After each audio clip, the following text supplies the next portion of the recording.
Welcome to Bitterley in Shropshire, the quintessential English village. Almost chocolate box. It's bursting with pretty cottages, a lovely church, an imposing stately home, all surrounded by empty rolling fields. But maybe not quite so empty. We've been invited here by the people of Bitterley because they think that their village once covered this entire huge field. So, are they right? Was quaint little old Bitterley once a much bigger, bustling Bitterley? We've got just 3 days to help the villagers find out. Let's hope they're not bitterly disappointed. Sorry.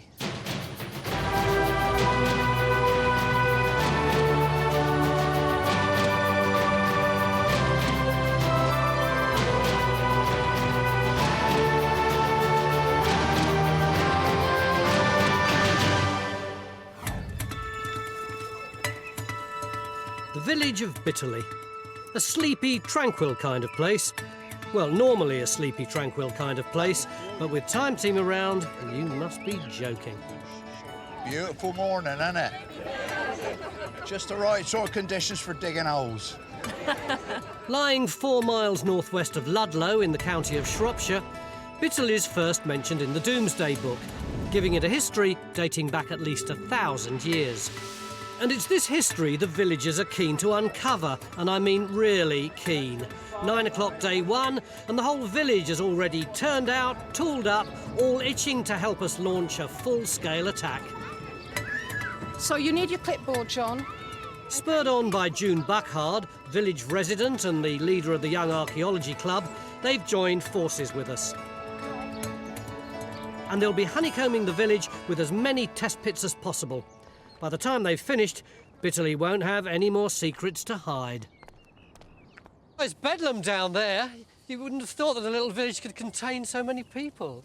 But why do they think that their village, which is, what, about almost a mile away, was originally up here? Well, you look around town at what we've got in this field. You've been doing this long enough to have an opinion as to what this lot is. Well, I must admit, I am standing on some rather gnarled-looking lumps and bumps here. Yeah. Does the phrase deserted medieval village ring very accurate? Absolutely. It looks like medieval settlement remains. You've already put a trench in, haven't you? We have, Come yes. on, let's have a look at it. Sort of. In a very amateurish way. What did you find? A bag full of pottery. All of it dated very reliably to between 11 and 1300. Oh, that's medieval, isn't it? Very so interesting, yeah. everything medieval. Yeah. What do we do with this trench now? We need to see if there's a building here. So we'll turn this trench probably 3 or 4 times the area into an area excavation. What about down there where the village currently is? If we dig test pits in the existing village and those test pits have got nothing in them earlier than, let's say, 1500, 1600, something like that, it'll begin to look as if that village is later. So we'll start off test pitting down there, and over here we extend your trench. Yeah. Oh, yes, please. Yeah. So this is trench 1.5 now? This is trench 1.5, yes. So we're putting in our first trench, trench 1, over the villagers' existing trench. Although they found medieval pottery, they didn't manage to identify any houses. So by expanding their trench, we're hoping to find out whether the lumps and bumps and pottery really are the remains of an earlier Bitterley. And Phil's hardly scratched the surface before he's got some results. Ian! Hang on a minute. Mick, Tony.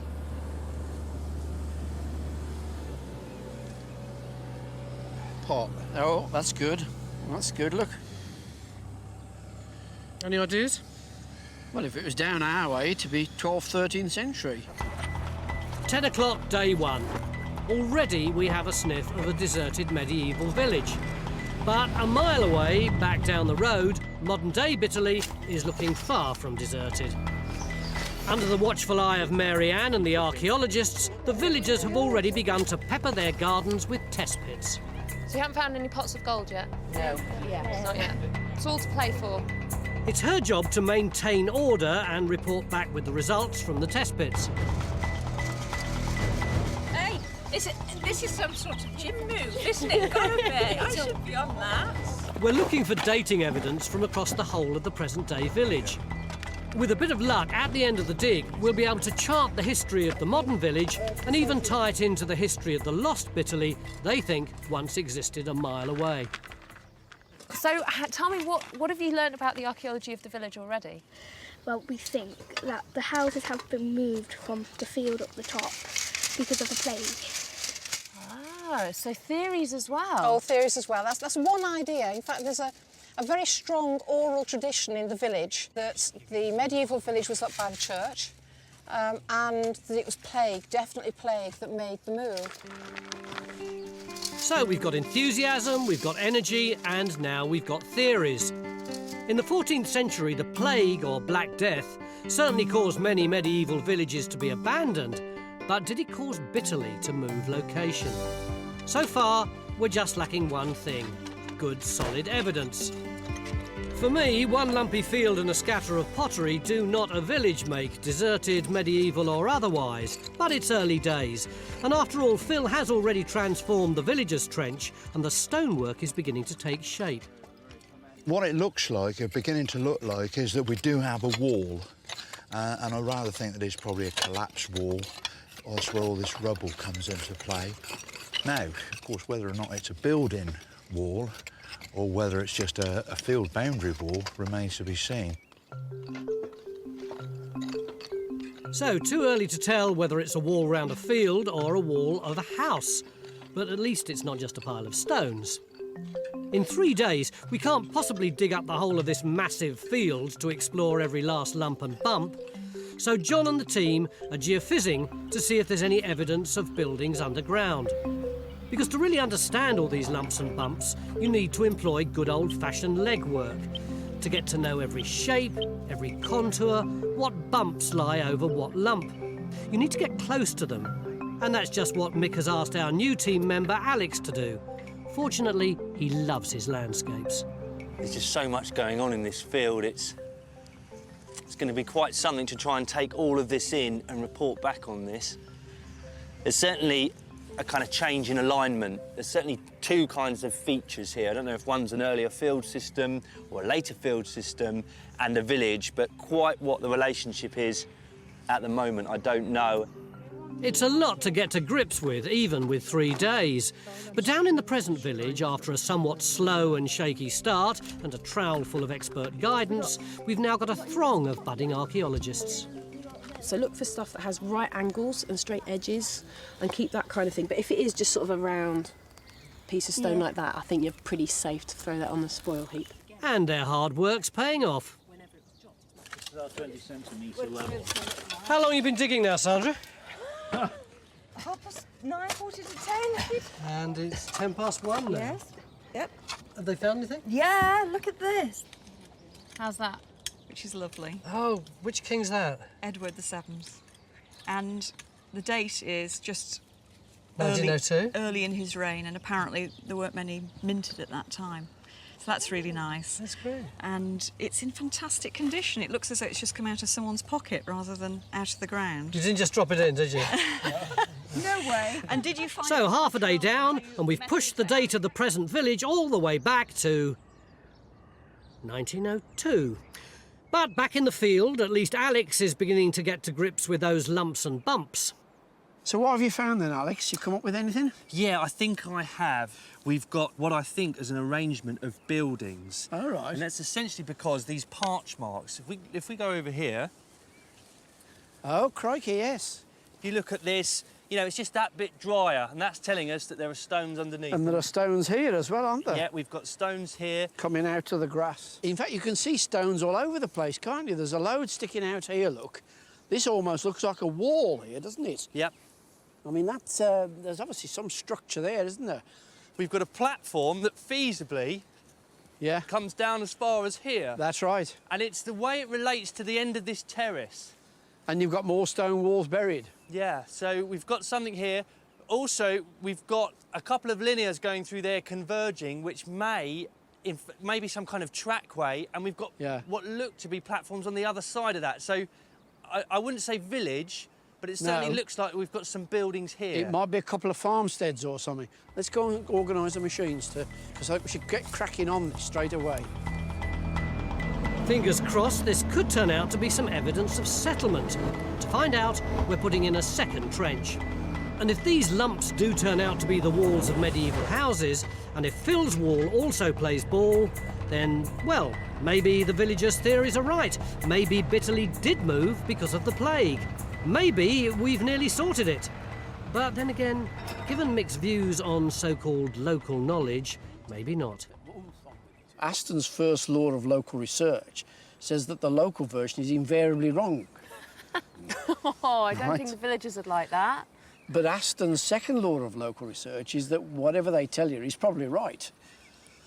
Right? You have to balance up what they tell you, really. But if their theory is wrong, and Yeah. this wasn't a village that was decimated by the Black Death, Yeah. what could have caused it to collapse, if in fact it did? There's a whole series of later reasons. I mean, the most obvious one is in the 15th and 16th century, there's a changeover from arable farming to pasture farming. You don't need as many people for that, and people are either evicted or they drift away and go elsewhere. Another common reason, especially with a big house like this, is looking out.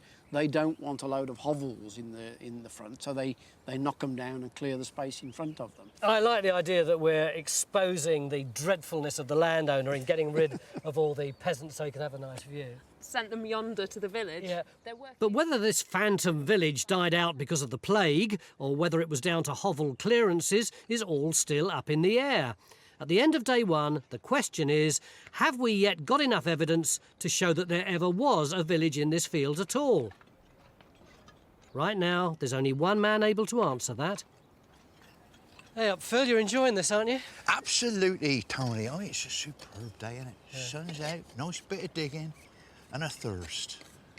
I could do with a pint at the end of the day. Ah, I've got news for you. What? The village doesn't have a pub. A village that doesn't have a pub? Yep. What sort of a village is this? You've got to have a pub. Maybe that's why it disappeared. Yeah, a deserted modern village. I think they've all gone somewhere else for a pint. Have we got a bit of a village up here? Not in this trench, no, I don't think we have. Well, you've got an awful lot of stone, haven't you?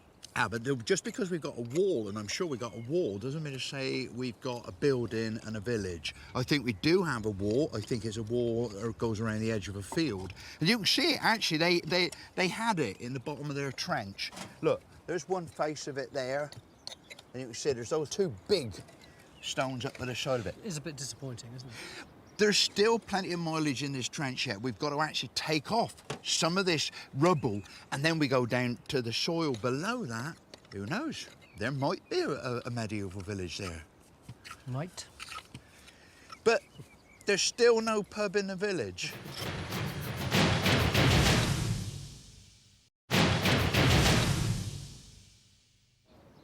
Beginning of day two here at Bitterley in Shropshire, where we're trying to help the people of the village, which is just through those trees over there, work out their history. Morning, Ian. And whether or not the village once extended all the way across this vast field where the church is. But actually, it's not them that needs the help. This is our first trench looking for the extension of the village. And what have we got? Just a pile of rubble, which was probably just once part of some field boundary. And as for trench two, what have we got? Oh, look, another field boundary or something. And then along here, load of old rubble and earth. And look, what's this at the other end? Could it be yet another field boundary? There's not much here, is there? Nothing to write home You're about. in one of your massive negative moods again today. I've told you about this. It'll be time for your medicine again if you go on like that. Why? Why do I get that kind of response when I'm just stating the frankly bleeding obvious that there's nothing in these trenches? All right. This was open the end of yesterday. We've taken the topsoil off. Trace is still cleaning. We don't know what's in here. If this is all the same structure, look, back to here, that can't be just a field wall. Michael. Oh. Be honest. This is like my dad talking now, isn't it? In that trench, can you yet see indications of a medieval settlement? Not yet. Thank you. That's all I'm saying. Now ask me the next question. What are we going to do next? Carry on until we see if there is any medieval occupation here. Alex, you want to put in another one, don't you? Yeah, of course. And I've got an area here, just up closer to the manor house, actually. Yeah. We've got these very ephemeral earthworks, and they look to be like the tail end of plots laid up against a road that once went through the manorial complex. It's always been that end of this field that's interested you the most. Yeah, I mean, the pottery that Phil's got up there must have come from somewhere up there. So, yeah, it's quite reasonable that the settlement was above it, and we should put a trench and have a look at that. Well, that's the and then, first bit of good news I've had this morning. And then you go and have a lie down with a bag of cold peas on your head and leave us to get on with it, right? I can't. There's no shop in the village, let alone a pub.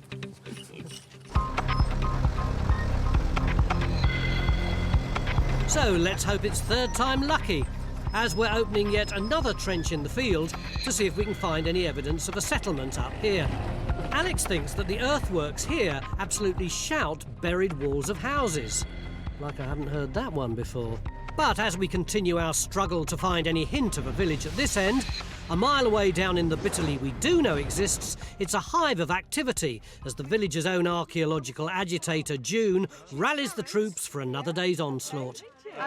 There's your muscle power, Karen. Across the whole village, we've now got 19 test pits open. And as the finds come in, Debbie, our pottery expert, is plotting the results on a map of Bitterley. It's a crucial task because we're not so much interested in each individual find as the spread of finds as a whole, using different coloured dots for each historical period found in the test pits. This should help us build up a picture of when and how the present village took shape.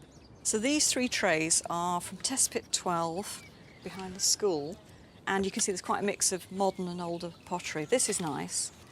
That's 17th or 18th, that fits with the blue dot. That's really nice. That's a piece of what's called press moulded slipware. It's not wheel thrown, it's formed over a curved former. When it's dried a little, they've pulled it off the mould, put the glaze on, and they would have decorated the edge with a cockle shell to give a pie crust effect. That's a really nice piece, that. So, mid-morning day 2, and the villagers are gradually beginning to push back the date of their village. At the moment, they're having more success than we are. Back in the fields, we've now got 3 trenches open. We're finding walls and pottery, but as for evidence of a settlement, there seems to be absolutely nothing up here at all. Well, apart from the one rather large thing that's been staring us in the face, the big house, Bitterley Court. And if anyone round here is going to know the lie of the land, it's the local landowner. There's no bell or anything, is there? Well, just get round here, look. Are you sure about this? Yeah, well, we'll play the mad archaeologist card if he's stroppy about it. We might find a shotgun coming out of the No, bushes. no. I got done for trespassing recently, and you can usually talk people round and they know what you're doing. James, I hope you don't mind us breaking into your garden. Hello. Hi. Hi there. Hi. Do you think if you'd been standing here a few hundred years ago and you'd have seen the village here, you'd have thought, let's get rid of that and look at the view? I don't suppose you'd be allowed to today, but if It's been very typical in the past to move the village from away from the view. It happened thousands of times. yeah. OK, so there's the village. What about the house? What do we know about that? Gosh, well, it was built largely in the 17th century, but I'm hoping we'll find that there was a much older structure in the centre of it. Does that make sense to you? It does, yeah. I mean, we know that the church is Norman and so close to the big house suggests that there's something here of that date. But, I mean, ideally, it'd be nice to do some geophysics around it and to actually go and look at the structure of the building. I think that would be the first thing we would like to do. That'd be good. You wouldn't mind the house being turned over to our team? Well, within limits, yes. We'll discuss those limits later. Well, maybe it's best to leave the house for a moment and break him in with a little gentle geophysics.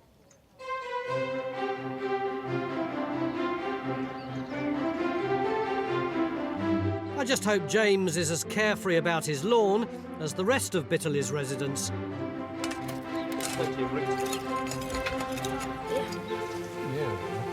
And their efforts are producing some rather unexpected results on the finds map. first glance at that, I thought it does look like pottery. It's very, very fragile and damaged. So that might be a piece of medieval pottery. What colour have you chosen for medieval? Medieval is yellow. I've put a yellow dot down there at number 2. So, Deb, in terms of my key yellow dots, I've got a definite one here and 2 questionable ones here. Yeah. I thought that the theory was that nothing was going on here in the village itself in medieval times. It was all happening in the field by Bitterley Court. As you know, some of these trenches have started today and we haven't seen the finds processed yet, so it's going to be quite exciting to see how it develops. Well, I'd love to know how it's all going to turn out, because like Mary Ann, I thought that medieval Bitterley was situated up in those fields, and for some reason it died out and the village moved down here to its present location. But now we've got medieval pottery down here and up there, one big medieval village. That is, and I'll say it again, if we ever find any evidence of buildings in that field. Have a look in here. Oh. This is the Bitterley Court estate box. We've got some fantastic old seals on some of them. Right, OK. But the one that's probably most interesting for you is this old estate book. It's got one particular map in it, which I think is quite interesting. This is a parchment which shows, wow, the property here and the fields where you're doing the dig here. I mean, what's fascinating to me about this is we obviously don't have any suggestion here of a settlement. So it's clearly, by the date of this map, 1766, you say, yeah, it's clearly vanished completely from where we suspect it may have been. This field boundary here, though, it's depicted as a hedgerow there, isn't it? Whereas we've got a wall on a very similar alignment. That's fascinating. Yes, it is fascinating. James's map shows no evidence of the village, strong evidence that the wall Phil's been working on for a day and a half is nothing more than a field boundary. But then if it is, where does all the pottery come from? This is fine for a bog-standard medieval settlement. The stuff isn't very worn. You've got quite fresh breaks on the pottery. This is deposited quite near to where it was used. What about the stuff that you'd expect to find with the pottery, the bone and the burnt wood and stuff? We haven't got any of that. That's quite odd. I mean, that absolutely. You would expect that if it was a village, they would have been eating animals, they would have been rearing, they would have been burning stuff. There is no charcoal, there's certainly no bone. I don't know whether it's the acidity of the soil, but there's not a scrap of it. This is really strange to me. We've got evidence of some kind of medieval occupation from this pot, but there's nothing else to go with it. We can't find any structures. There really isn't very much here at all. Where's the village?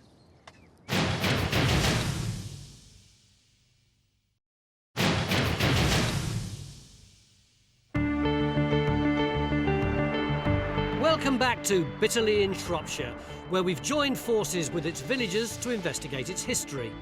They've opened a whopping 19 test pits. Medieval pottery is unexpectedly pushing the date of the present village back to the 13th century. I'll have you. A mile away in the fields, we've opened 3 trenches. We've found more medieval pottery, but no settlement. In fact, so far, the only identifiable medieval building that we've got round here is the Norman church. Oh,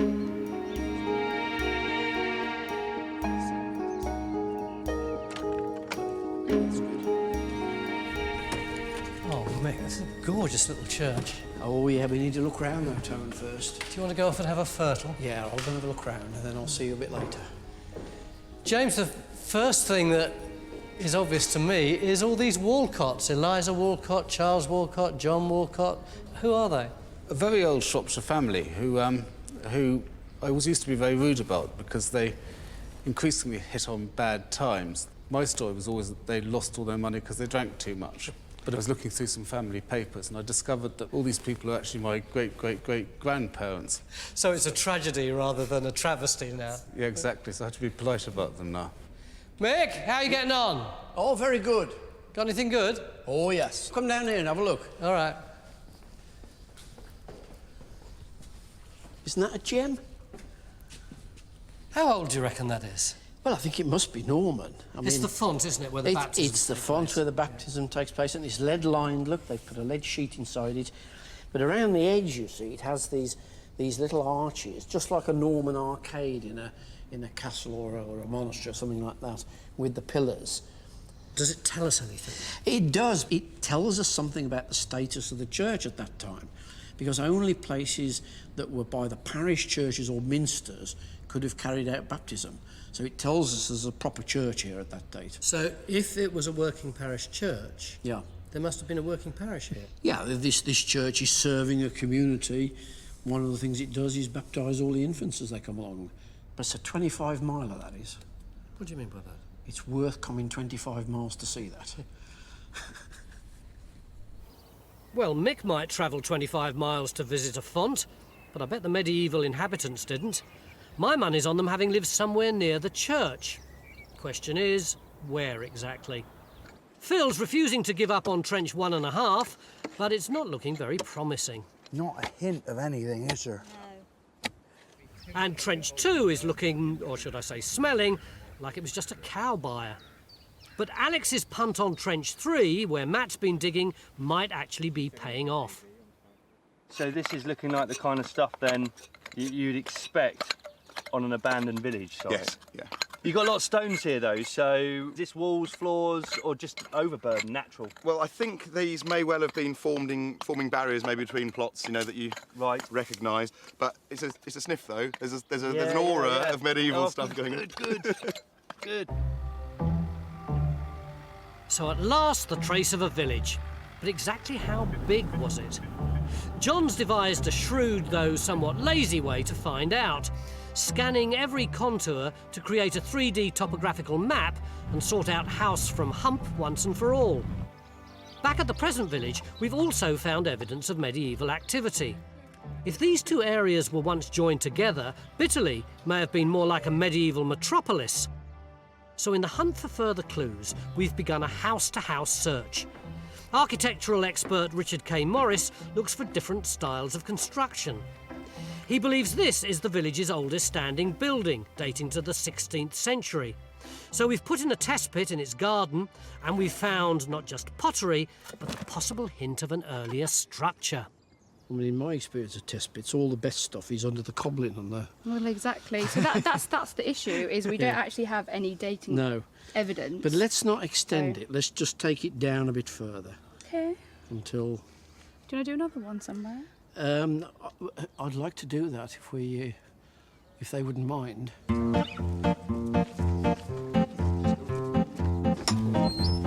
And luckily, it seems they don't. I mean, that would be the ideal place, I would think, somewhere over there. We do a very neat job. Right. OK, let's go and tell the troops. Got the...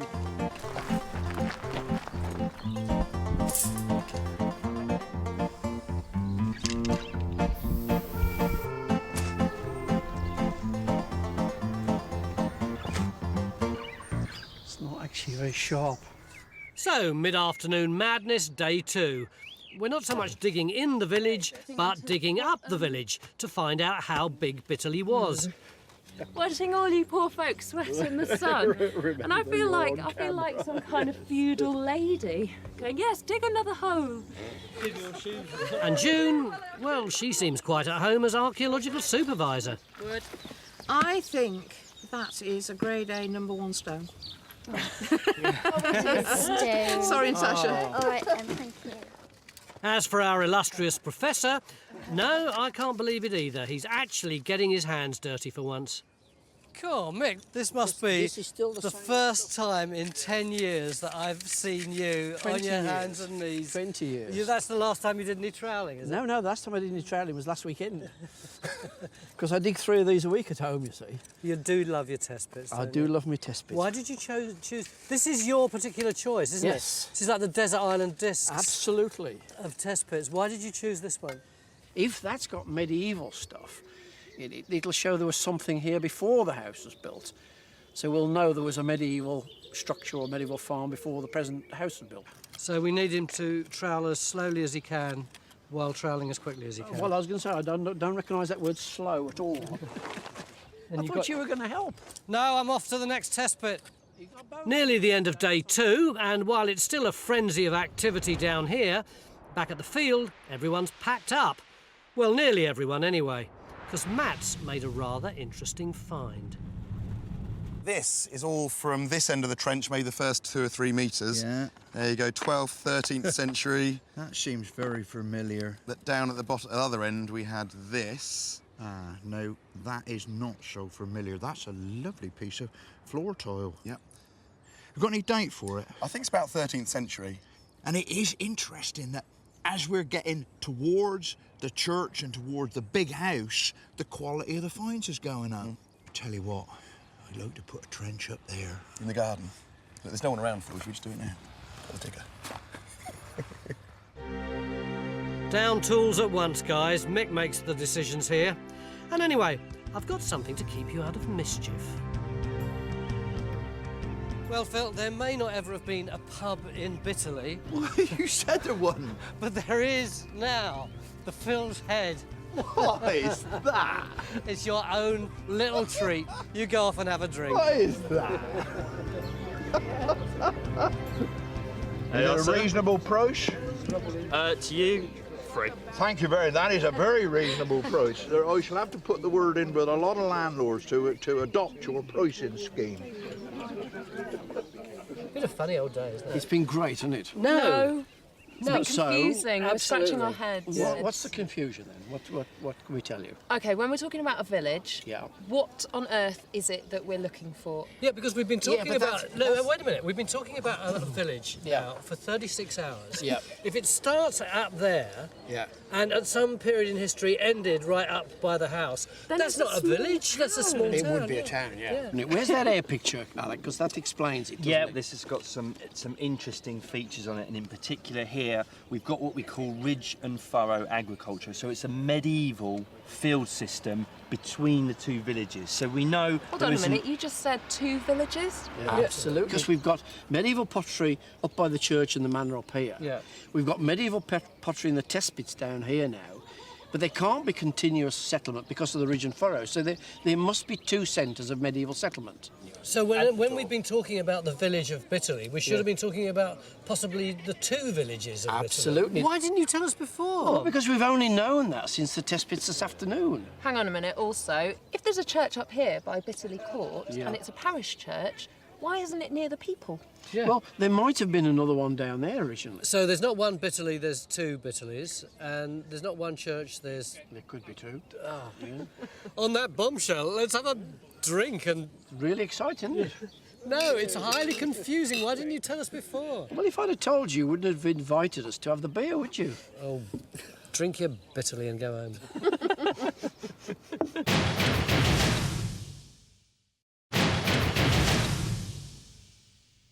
Beginning of day 3 here at Bitterley in Shropshire, where we're trying to unpick the history of the village. And yesterday afternoon, I found out that in times past, there may well not have been just one Bitterley, but 2 Bitterleys, one up there and the other down here. Not only that, but there could have been 2 churches, one up there and the other down here. And then yesterday evening, Mick says there could have been 2 great houses, one up there and the other right here.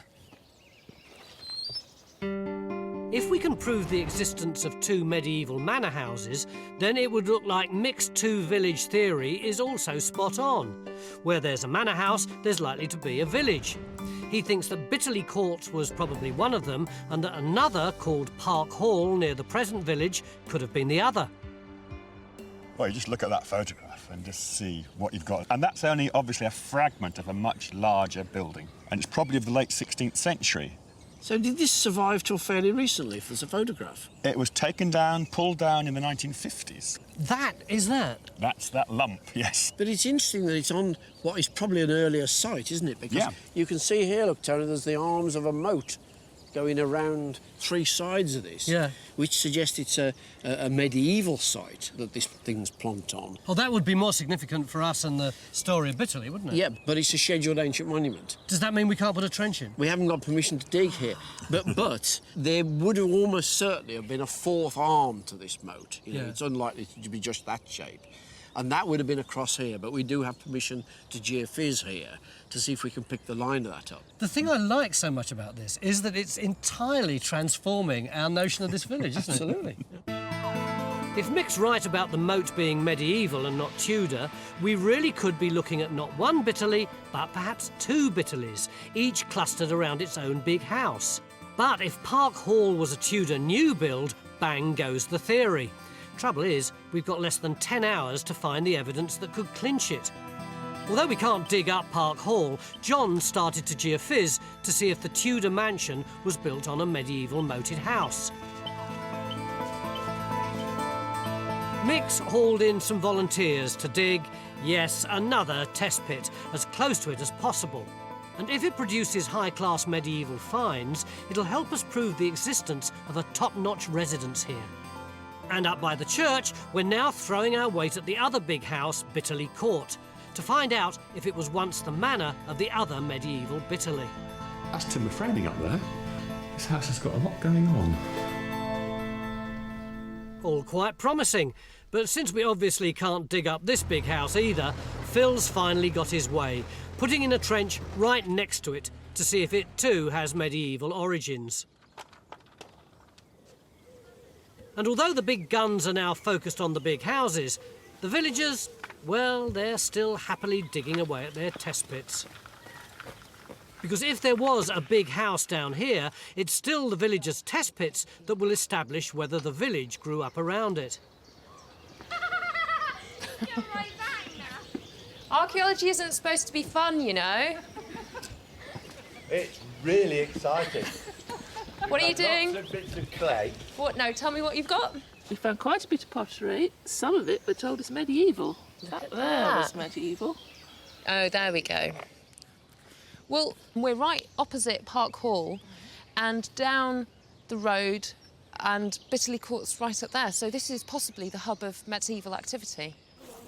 And the more they find and the more they wash, the more precisely we're homing in on medieval Bitterley.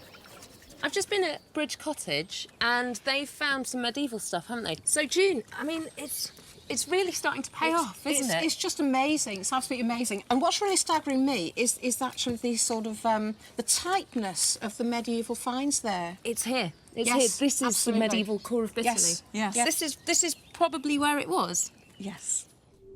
Thanks to the villagers' hard work, I think we've nailed the location of one medieval Bitterley.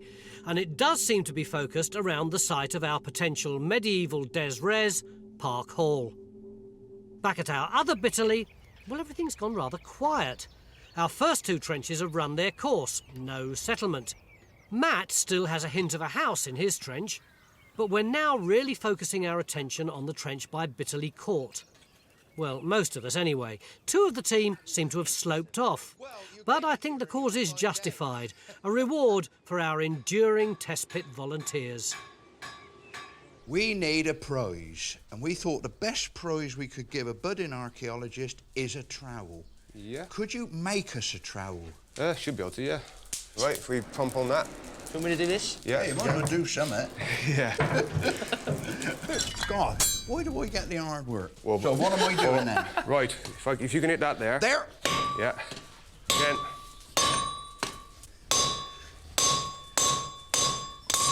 Okay, right, we'll have a bit more heat. Well, that does make you warm up. That does, yeah. Just you remember, this trowel isn't for you. But you've got to remember, I'm still in the contest. I'd be very competitive over this, you know.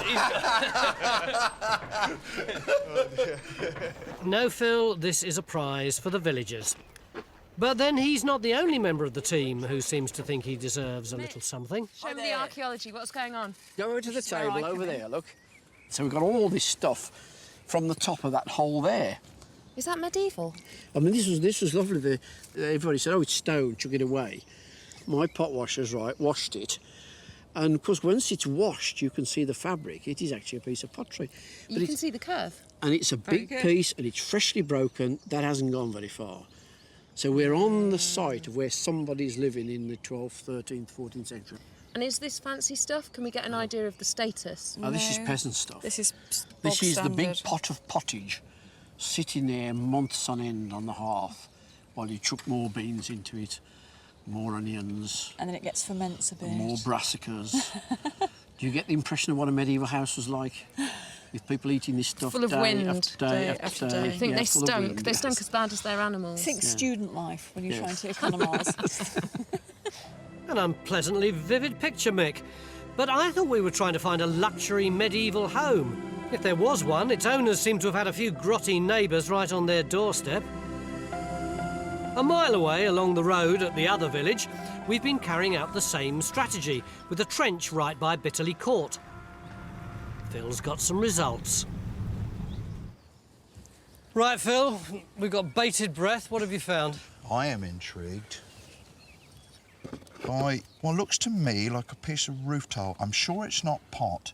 And Richard, being an expert on matters architectural, I'd like his opinion. It certainly looks like a glazed ridge tile, the bit that goes on the very top. And this is a point that's been cut off, perhaps. So you'd have that typical dragon back kind of thing on the ridge.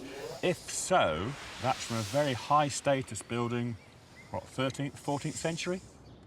But it's pretty tenuous evidence, isn't it? Is it so accidental that from this trench, which was deliberately put in to be as close to the big house and to the church as we could, is it so accidental that this is the one place where we get evidence of a building with a high status roof?